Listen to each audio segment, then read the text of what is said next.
Chapter 8, First Bully, written by J. Morale TV.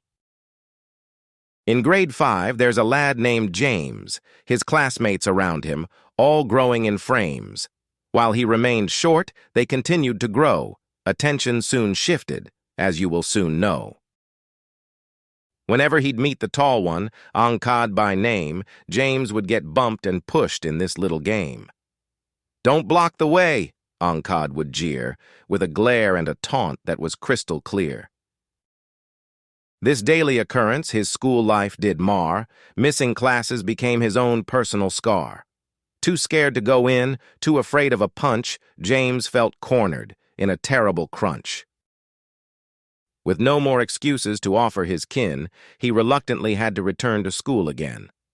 When Ankad he spotted, his heart would start racing. James began trembling, fear he was facing.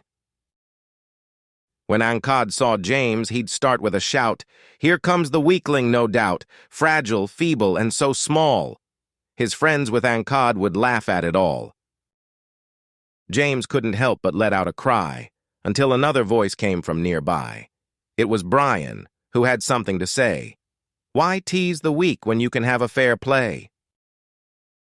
Silenced were Ankad's group, not a sound they made. Brian's approach had them all dismayed. They knew Brian was a politician's son. Facing him wasn't something they'd want done.